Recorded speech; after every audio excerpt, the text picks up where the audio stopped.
श्री निर्भय प्रभु महाराज की जय। आज महाराज जी के बहुत ही श्रद्धावान विश्वासी साधक, उन्होंने बड़े प्यार से बुल्ले शाह का प्रसंग मेरे को पोस्ट किया।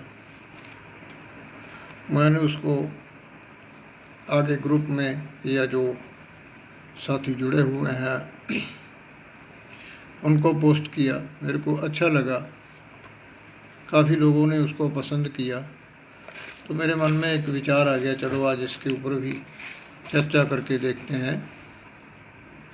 तो बात यह है कि उसमें जो गुजरी है और जो दूध लेने वाला है, आपस में उनकी प्रीति होना बताया है। ऐसे ही हम लोग जब संत महापुरुष के पास जाते हैं तो सबसे पहले जो है वो संत की प्रतीत होती है। प्रतीत के मायने हैं परीक्षा। अब जब किसी साधक से या किसी साधारण जीव से कहते हैं कि भाई पहले जो जाता है जीव संत के पास, तो वो संत की परीक्षा लेता है, तो आगे से वही कहता है कि भाई बंदे की क्या औकात है कि वो किसी महापुरुष की परीक्षा ले सके। और बात सच भी है, लेकिन परीक्षा फिर भी होती है। हम लोग संसारी हैं, कई बार हम दुख में अपने आप को ज़्यादा दुखी कर लेते हैं, कई बार हम अपने आप को ज़्यादा बोझ के नीचे ले जाते हैं, जलने लगता है हमारा अंदर बाहर। तो बेचैनी बढ़ने पर हम जब किसी संत महापुरुष के पास जाते हैं, चाहे किसी नए के पास पहली दफ़ा ही जाएं, तो उसके आश्रम के अंदर प्रवेश करते ही हमको एक विशेष प्रकार की शांति मिलती है, सुख की अनुभूति होती है। ये उस संत की परीक्षा है। ऐसे ही वो जो उनका मामला था, तो पहले एक दूसरे की जो है ना वो प्रतीति हुई, यानी कि परीक्षा हुई। लेने वाले ने देखा कि इसका दूध शुद्ध होता है, तो विश्वास करने योग्य है, तो उसने पैसे देने शुरू कर दिए। अब बात हम आते हैं बुल्ले शाह के हाथ में जो तस्वीर यानी माला थी। माला के साथ जाप करना चाहिए या नहीं करना चाहिए, ये बहुत से साधकों के मन में प्रश्न उठता रहता है। शुरू में माला जरूरी है। कोई 5 माला का संकल्प करे, कोई 20 माला का संकल्प करे। सुबह उठते ही बेड पर 5 माला का नाम जप के संकल्प करना, रात को सोने से पहले करना, ये बंधन नहीं है। इसको परिपक्व करने के लिए आदत कहते हैं, सिमरन के लिए आदत कहते हैं। सिमरन जो है वो पहला कदम है।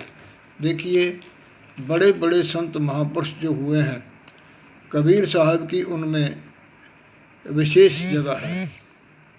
कबीर साहब कहते हैं कि जब लग तागा बाहु बेही, तब लग बिछरत राम स्नेही।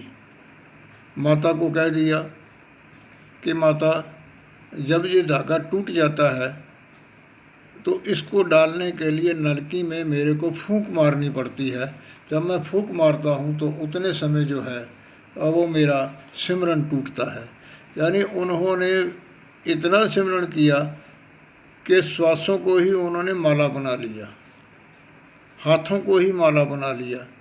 लेकिन वही कबीर जब आगे चलते हैं तो वो कहते हैं, माला फेरूं ना हर भजूं, मुख से कहूँ ना राम, मेरो राम मुझको भजे तब पाऊँ विश्राम। अब पहली बात में और इस बात में अंतर खोजने वाली बात है। पहले जब थे वो जाप की अवस्था में थे, निरंतर जाप करते थे, अनथक जाप करते थे। और जब उनके अंदर अजपा जब शुरू हो गया, तब वो कहते हैं कि मैं अब माला नहीं फेरता हूँ, माला नहीं फेरता हूँ, हरि को नहीं भजन करता हूँ, लेकिन मेरे अंतर में जाप हो रहा है। मुख से मैं राम नहीं कहता हूँ, मेरे अंदर राम हो रहा है। माला फेरू न हर भजूँ, मुख से कहूँ न राम, मेरो राम मुझको भजे तब पाऊँ विश्राम। मेरे को चैन तब मिलती है जब मेरे अंदर राम नाम का सिमरन हो रहा है, परमात्मा के नाम का सिमरन हो रहा है। यहीं आगे चल के कबीर साहब कहते हैं, कबीरा मन निर्मल भया यूँ गंगा का नीर, पाछे पाछे हर फिरे कहत कबीर कबीर। अब इस अवस्था को समझने के पहले जाप की अवस्था थी, फिर अजपा जाप की अवस्था बनी, और अब ये जो अवस्था है ये कबीर साहब के अनहद नाद की अवस्था है। यानी स्टेप, कदम, रास्ता वही रहेगा।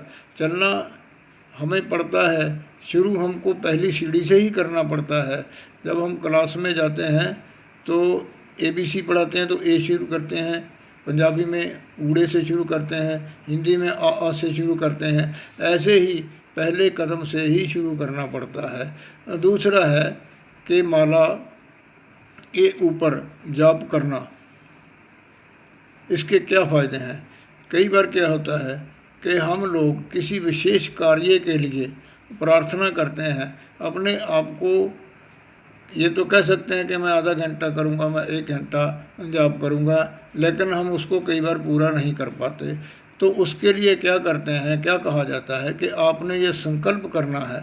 हम ये संकल्प करते हैं कि इस प्रयोजन के लिए मैं इतने परमात्मा तेरे नाम की माला रोज़ फेरूँगा, तो मेरे को आशीर्वाद देना। ये माला का जो है ये शुरू में ये ज़रूरी है। उसके बाद जब ऊपर की अवस्था को पहुंच गए तब माला की ज़रूरत नहीं होती है। इसलिए आप जब भी देखिए संतों महापुरुषों के, जब आप चित्र देखेंगे तो उनके हाथ में माला होती है। गुरु नानक देव जी के हाथ में माला है, कबीर साहब के हाथ में माला है, रविदास जी के हाथ में माला है। जितने भी हम संत महापुरुष देखते हैं, मिलते हैं, तो उनके पास माला होती है। ये ना समझिए कि उनको माला की ज़रूरत होती है। मैंने पूछा था एक बार, तो मेरे को कहने लगे कि बेटा मैं जब हवाई जहाज़ में भी सफ़र करता हूँ ना, तो भी मैं अपने चादर के नीचे अपने हाथ में माला रख लेता हूँ। मैंने कहा जी आपको तो ज़रूरत नहीं है। कहने लगे ठीक है, अभी मेरे को माला की ज़रूरत नहीं है, लेकिन अगर मैं नहीं फेरूँगा तो मेरे कहने से दूसरे लोग माला क्यों फेरेंगे। संत को अपना रास्ता दूसरों को बताना होता है। उस रास्ते पर चलने के लिए ये आवश्यक है कि संत उस रास्ते पर पहले खुद को चल के बताए। अगर किसी को ये कहना है कि भाई तू इस पानी में नहीं डूबेगा, जा उतर जा, तो संत उसको उतर के बताते हैं, अरे भाई पानी इतना गहरा नहीं है जितना तू समझ रहा है। सो ये जो आज का प्रसंग था ये बहुत ही बढ़िया प्रसंग था, समझने वाला है। लेकिन उस अवस्था को प्राप्त करना जो है ना वो भी अति आवश्यक है। वहाँ तक पहुँचना जो है वो ज़रूरी है। धन्यवाद। श्री निर्भय प्रभु महाराज की जय।